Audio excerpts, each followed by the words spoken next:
लग्नाच्या वाढदिवसाचा दिवस जवळ येत होता, पण घरात फक्त शांततेचा पहारा होता. संगीताचा नवरा नेहमीप्रमाणे हजारो मैल दूर परदेशातील मीटिंग्जमध्ये व्यस्त होता. दरवर्षी बुके आणि व्हॉट्सॲप मेसेज पाठवून कर्तव्य पार पाडणाऱ्या नात्याचा संगीताला आता कंटाळा आला होता. यावर्षी तिने स्वतःसाठी काहीतरी वेगळं करायचं ठरवलं, स्वतःचं एक पोर्टफोलिओ शूट. यासाठी तिने शहरातल्या एका नवोदित पण कमालीच्या संवेदनशील फोटोग्राफरला अर्णवला हायर केलं. शूटचा पहिला दिवस. संगीताने एक सुरेख सिल्कची साडी नेसली होती. तिने आरशात पाहिलं, चेहऱ्यावर हसू आणण्याचा प्रयत्न केला, पण डोळ्यांतली रिकामी जागा लपत नव्हती. स्टुडिओमध्ये अर्णव त्याचे कॅमेरा लेन्स सेट करत होता. त्याचा साधेपणा आणि कामाबद्दलची निष्ठा त्याच्या प्रत्येक हालचालीत दिसत होती. "रेडी संगीताजी?" अर्णवने मऊ आवाजात विचारलं. "हो." संगीता सोफ्यावर बसली. तिने आर्टिफिशियल स्माईल दिलं आणि पोज घेतली. अर्णवने कॅमेरा डोळ्याला लावला. लेन्स झूम झाली, पण त्याचा क्लिक करण्याचा हात थांबला. लेन्सच्या पलीकडे त्याला फक्त एक सुंदर स्त्री दिसली नाही, तिला झाकणारा एकटेपणाचा गडद पडदा त्याला स्पष्ट दिसला. "संगीताजी, प्लीज ते चेहऱ्यावरचं प्लॅस्टिकचं हसू काढून ठेवा." अर्णव हळूवारपणे म्हणाला. "मला तुमचा तो चेहरा हवाय, जो तुम्ही जगापासून लपवता." संगीता थोडी अस्वस्थ झाली. "म्हणजे?" "मला छान फोटोज हवेत अर्णव." "छान आणि खरे यात फरक असतो." अर्णव कॅमेरा खाली घेत म्हणाला. "तुमचे डोळे भलतंच काहीतरी सांगतायत. ते मला कॅमेऱ्यात कैद करू द्या. स्वतःला नका लपवू." अर्णवच्या त्या थेट आणि संवेदनशील शब्दांनी संगीताच्या हृदयाचा ठोका चुकला. आजवर कोणीही तिच्या डोळ्यांतलं दुःख असं वाचलं नव्हतं. तिने एक दीर्घ श्वास घेतला. मानेवरची एक मोकळी लट मागे केली आणि नकळत तिचे ओठ थोडे विलग झाले. तिने कॅमेऱ्याकडे पाहिलं. यावेळी कोणत्याही खोट्या हसण्याशिवाय. क्लिक! कॅमेऱ्याचा तो पहिला शटरचा आवाज स्टुडिओच्या शांततेत घुमला. अर्णवने स्क्रीनवर तो फोटो पाहिला. ब्लॅक अँड व्हाईट फ्रेममध्ये संगीताचे डोळे बोलत होते. त्यात एकांताची वेदना होती, पण सोबतच एका नव्या शोधाची उत्सुकताही होती. अर्णवने कॅमेरा संगीताकडे सरकवला. फोटो पाहताच संगीताच्या अंगावर काटा आला. हा मीच आहे?" तिने अस्पष्ट आवाजात विचारलं. "हो, ही खरी तुम्ही आहात. खूप सुंदर आणि तितकीच गूढ." अर्णवने तिच्या डोळ्यांत पाहत म्हटलं.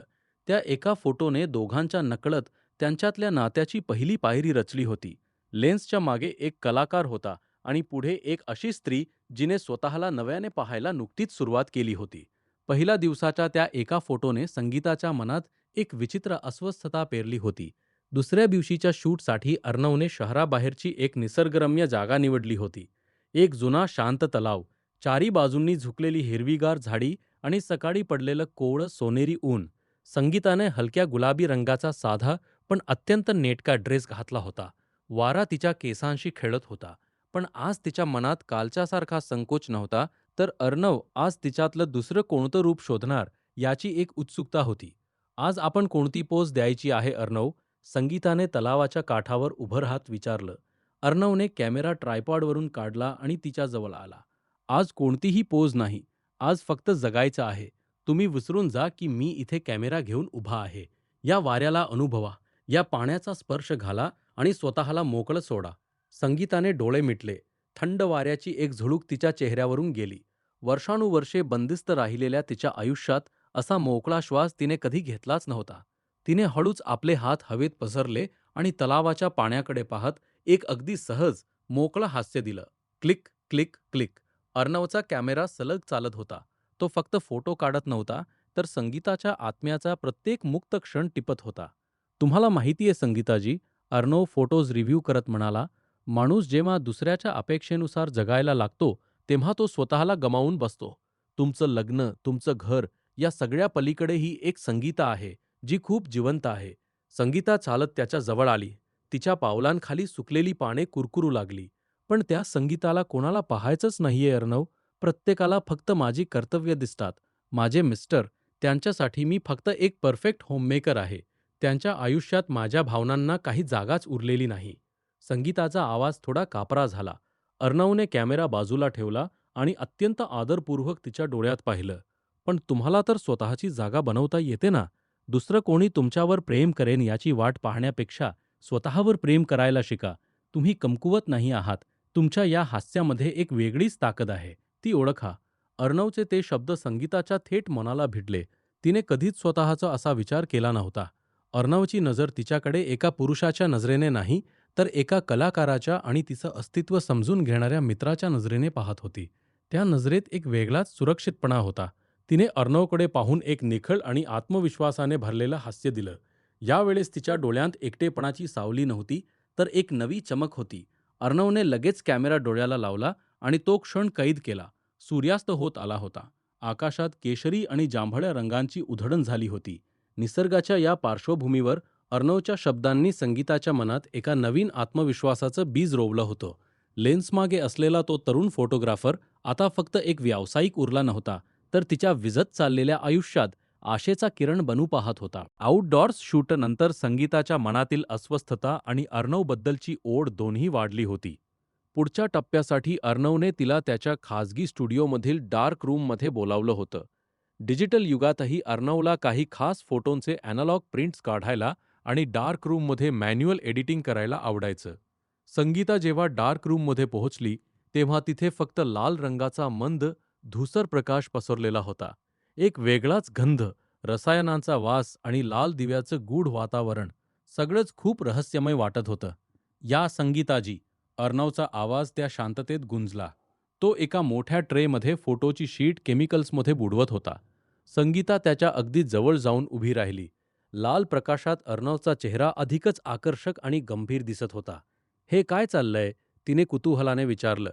"आपल्या आठवणींना कागदावर जिवंत करण्याची प्रक्रिया." अर्णव मंद हसला. "बघा." अर्णवने चिमट्ट्याने तो कागद रसायनातून वर काढला. पांढऱ्या शुभ्र कागदावर हळूहळू एक आकृती स्पष्ट होऊ लागली. तो संगीताचा फोटो होता. तलावाकाठी तिने घेतलेला तो मोकळा, निसंकोच श्वास.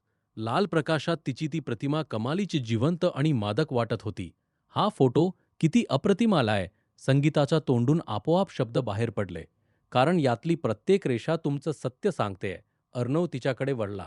दोघांमधील अंतर आता खूपच कमी होतं. डार्क रूममधील त्या लाल अंधारात एकमेकांच्या श्वासांचे ठोके स्पष्ट ऐकू येत होते. संगीताने अर्णवच्या डोळ्यांत पाहिलं.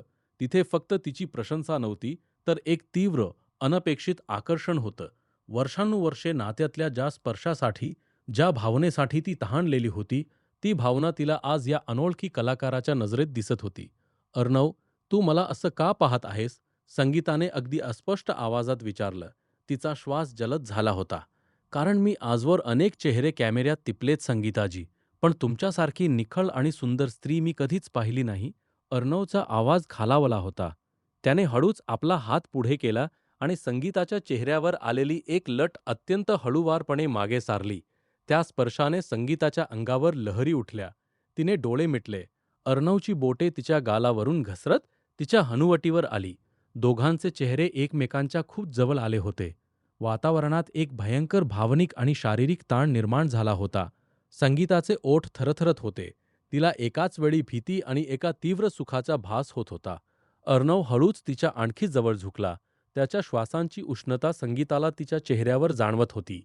नात्याच्या, नैतिकतेच्या सर्व सीमा गळून पडतील की काय, असा तो क्षण होता. संगीताने त्याच्या खांद्यावर हात ठेवला. त्याला दूर लोटण्यासाठी की स्वतःकडे ओढण्यासाठी, हे तिलाही समजत नव्हतं.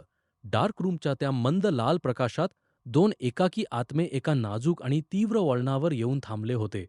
डार्क रूममधील तो अत्यंत तीव्र क्षण. अर्णवचे ओठ संगीताच्या अगदी जवळ आले होते, पण अचानक टेबलवर ठेवलेला अर्णवचा फोन व्हायब्रेट झाला आणि त्या धक्क्याने दोघेही भानावर आले. संगीताने एका क्षणात मागे सरकत स्वतःला सावरलं. तिचा श्वास अजूनही धडधडत होता. "मला मला निघायला हवं," संगीता चाचरत म्हणाली आणि घाईघाईने डार्क रूमच्या बाहेर पडली. घरी आल्यावर संगीता आरशासमोर उभी राहिली. अर्णवच्या त्या स्पर्शाने आणि त्याच्या शब्दांनी तिच्यातल्या स्त्रीला जागं केलं होतं. पण त्याच वेळी तिच्या मनात एका नैतिक पेचाचं वादळ उठलं होतं. एका बाजूला तिचं कोरडं, नावाला उरलेलं लग्न होतं आणि दुसऱ्या बाजूला अर्णवने दिलेली ही अनपेक्षित भावनिक ओढ. दुसऱ्या दिवशी सकाळी संगीताला अर्णवकडून एक पार्सल मिळालं. त्यात एका पेन ड्राईव्ह सोबत एक पत्र होतं. पत्रात अर्णवने लिहिलं होतं, "संगीताजी, काल जे घडलं त्याबद्दल मला माफ करा. पण त्या एका क्षणात मला हे नक्की समजलं की तुम्हाला अर्णवची किंवा इतर कोणत्याही पुरुषाची गरज नाहीये. तुम्हाला गरज आहे ती स्वतःची ओळख परत मिळवण्याची. पेनड्राईव्हमधील शेवटचा फोटो नक्की बघा." संगीताने पेनड्राईव्ह लॅपटॉपला लावला. त्यात तिच्या संपूर्ण पोर्टफोलिओचे फोटोज होते. पण शेवटचा फोटो काही भलताच होता. डार्क रूममध्ये अर्णवने नकळत क्लिक केलेला फोटो, ज्यामध्ये संगीताच्या चेहऱ्यावर भीती नाही, तर एक कमालीचा आत्मविश्वास आणि स्वतःच्या अस्तित्वाची प्रखर जाणीव दिसत होती. तो फोटो म्हणजे तिचं गुपित होतं, तिच्या आत दडलेल्या खऱ्या, स्वतंत्र संगीताचं. त्या एका फोटोने संगीताचा निर्णय पक्का केला. तिला समजलं की अर्णव तिच्या आयुष्यात एक जोडीदार म्हणून नाही, तर तिला स्वतःची जाणीव करून देणारा एक आरसा बनून आला होता. दुसरं कोणीतरी आपल्याला प्रेम देईल या आशेवर जगण्यापेक्षा स्वतःच्या पायावर उभं राहणं जास्त महत्त्वाचं होतं. तिने लगेच तिच्या नवऱ्याला फोन केला आणि स्पष्ट शब्दांत सांगितलं, "आपल्या नात्यात उरलेला हा एकटेपणा मला आता मान्य नाही.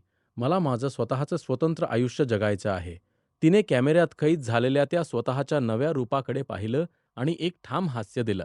अर्णवला एक शेवटचा थँक यूचा मेसेज पाठवून तिने तिच्या आयुष्याचं एक नवं, स्वयंपूर्ण पान लिहायला सुरुवात केली होती.